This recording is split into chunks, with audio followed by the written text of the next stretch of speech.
Wilfried Nancy could be set for the worst possible start at Celtic if his appointment as manager is confirmed in the next few days.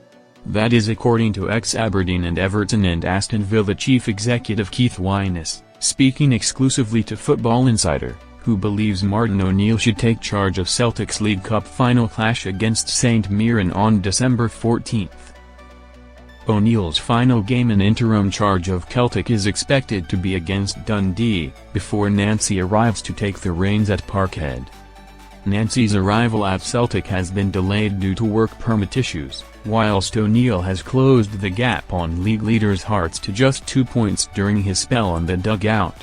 Aberdeen's former chief Keith Wyness, who served as CEO at Pittodrie between 2000 and 2004, had lengthy spells as the chief of Everton and Aston Villa and now runs a football consultancy advising elite clubs, thinks O'Neill should remain as interim boss until the Scottish League Cup final.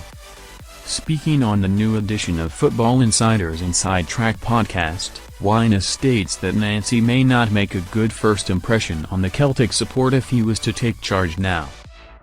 He told Football Insider's Inside Track podcast, Martin O'Neill, God bless him, has done a great job as the caretaker, and I think actually what Celtic should do is at least let Martin O'Neill stay on until the League Cup final and let him bow out after that game.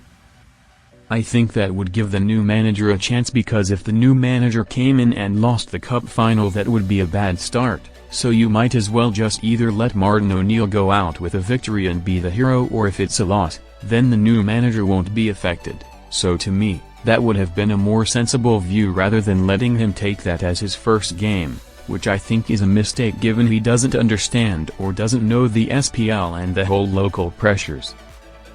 Yes, we've got Celtic, I think, now starting to settle down, and I think the O'Neill caretaker position has got them re-stabilized. He's done a great job. And yes, they're breathing down Hearts' neck. So I do expect them to keep going, and it will be pretty relentless. But hopefully Hearts have got something a bit more about them and can try and make it close at least. O'Neill has won all his league matches in charge of Celtic, with a 2-1 win at Hibs last time out, meaning the Hoops could return to the top of the table this week. Nancy's first game in charge is expected to be a crucial top-of-the-table clash with Hearts, who have only lost one league game all season. The Frenchman's arrival in Glasgow has already been deemed a risk by the Celtic support due to Nancy never having worked in Europe. Celtic fans are already frustrated at the board, and that could increase if Nancy was to make a bad start.